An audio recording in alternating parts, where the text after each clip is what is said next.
bit of a royal update. We understand that Thomas Markle has received a letter from his daughter, Meghan. Let's go to our royal correspondent, Cameron Walker, and he will tell us more about what we understand of this situation. Cameron.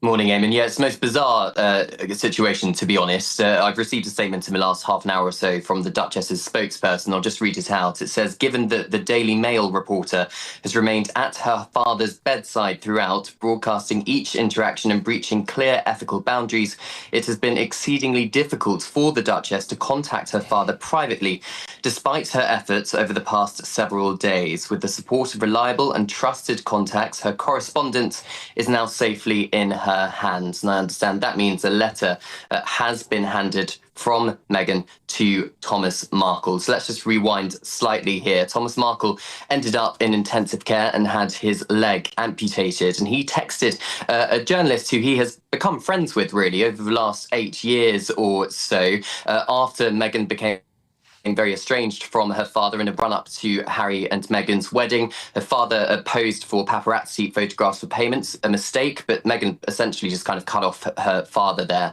And when she heard reports that her father was incredibly ill in the newspapers, I think she tried to reach out. She first sent an email to the only contact she had for him. Thomas no longer used that email address. She doesn't have her phone number anymore, even though Thomas insists that she does. But it became the most bizarre situation because we have a journalist literally at the bedside of Thomas Markle recording what Thomas is saying and then obviously publishing it in the newspaper. So from Meghan's perspective and Meghan's team's perspective, that's breaching ethical boundaries. I think the Daily Mail would probably point out that this isn't on a whim and they're not invading Thomas's privacy because everything they are publishing is with Thomas's absolute permission. And Thomas has a very trusted relationship with the US Mail on Sunday editor Caroline Graham. So this is effectively the first contact Thomas and Meghan have had since the run-up to that wedding in 2018. So it is an important step. It could be perhaps the start of some kind of reconciliation, but I just don't see how any reconciliation can take place when there's a Daily Mail journalist in the room, or any kind of journalist in the room for that matter. So I think it's going to be a tricky situation. Is Meghan going to fly to the Philippines? Well, according to the Mail, Thomas Markle doing a lot better than he was. He's no longer in intensive care. He's in a hospital room. He's got a long road ahead for recovery, but it looks like he's stable for now. Okay. We could have offered her a lift with Santa.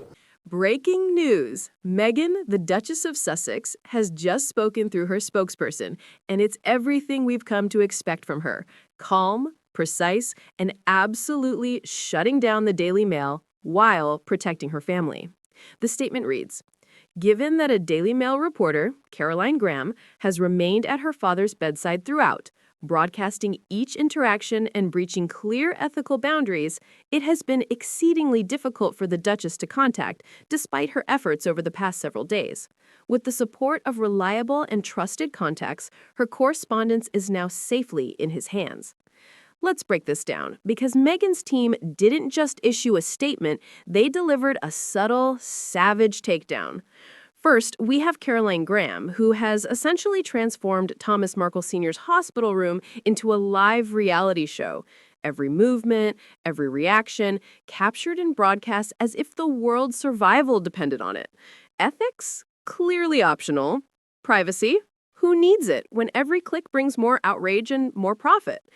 Meanwhile, Meghan is trying to do what any caring daughter would do.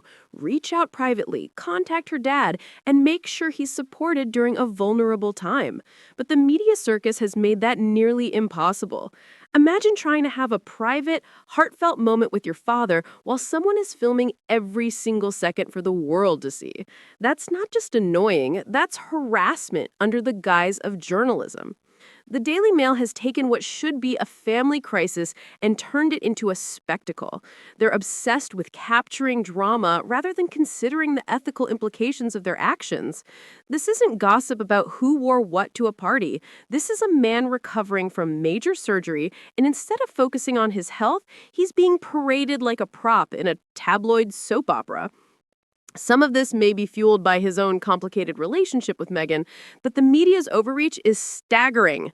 And yet, Meghan handles it with all the grace and strategy we've come to expect from her. She's trying to communicate, protect her family, and maintain privacy while the tabloids scream for clicks. That's a delicate balancing act, and she's pulling it off effortlessly. What's most impressive is how Meghan's statement is calm but loaded with meaning. It has been exceedingly difficult, despite her efforts, is Meghan's way of saying, without directly shouting, "We tried to reach him, but your chaotic antics are making it impossible." It's subtle, pointed, and controlled, which is exactly how Meghan approaches these situations. Then the final line, with the support of reliable and trusted contacts, her correspondence is now safely in his hands, makes it clear that Meghan's team is handling things efficiently, ensuring that her father receives her support directly and securely. The message is unmistakable. Meghan protects her own, and the media circus doesn't get to interfere. The contrast between Meghan and the Daily Mail could not be starker. The tabloids are frantic, invasive, and desperate for material, while Meghan remains calm, collected, and firmly in control. She doesn't have to scream or issue multiple statements. A single, carefully worded message accomplishes everything necessary. She communicates what she wants, protects her family, and implicitly calls out unethical behavior, all without ever losing composure. That's a masterclass in handling media pressure, something the Daily Mail clearly could use lessons in. Let's talk about Thomas Markle Sr. for a moment. He's recovering from a major leg amputation, and instead of focusing on his health and healing, he's being thrust into the center of a media storm. This is not just unfortunate, it's unfair. The attention is relentless, invasive, and frankly, it's the last thing anyone recovering from surgery needs. Meghan is fully aware of this, and her approach reflects that understanding. She's not airing grievances publicly or engaging in tabloid narratives. Instead, she's ensuring that her father receives the support he needs directly and privately. That's responsible, intelligent, and compassionate. Exactly the opposite of what the Daily Mail is doing by sensationalizing the story. What's fascinating here is how Meghan's spokesperson's statement calls out the Daily Mail without ever having to do so explicitly. It's polite, factual, and controlled, but every word hits like a subtle burn.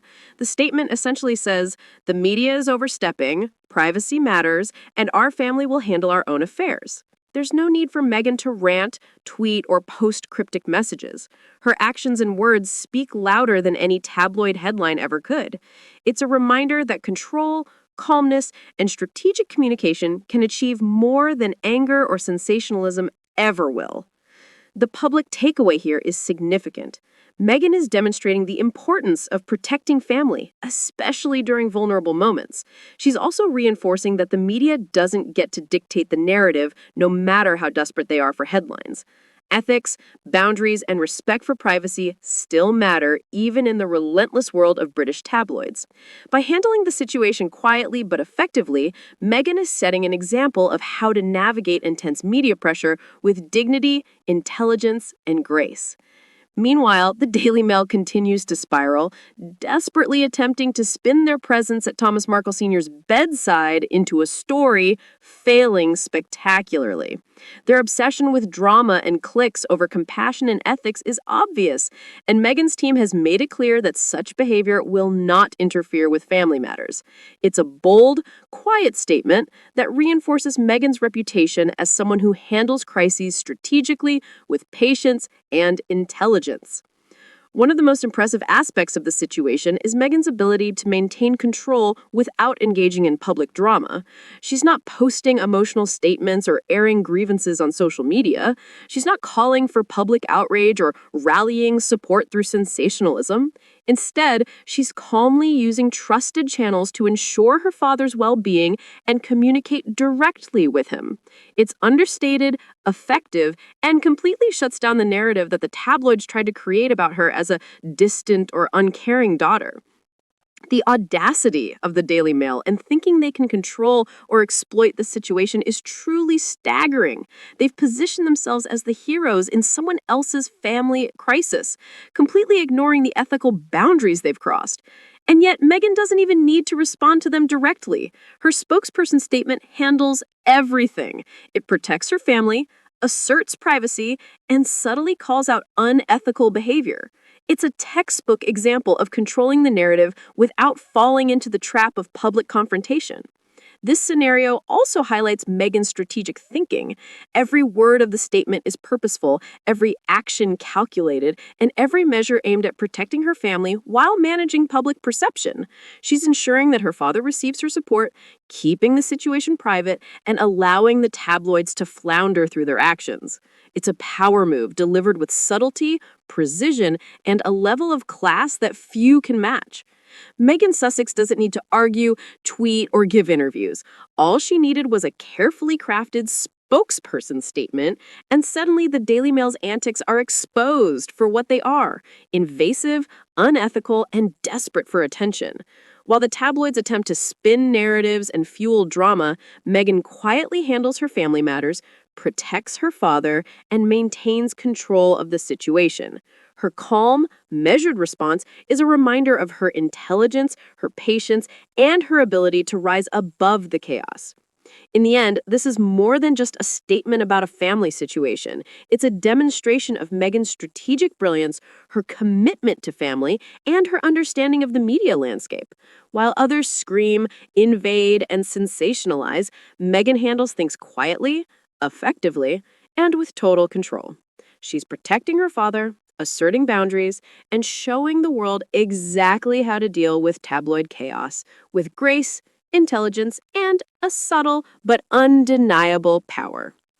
I'm Smiley, and I'm happy to be back with you all. Love you, family.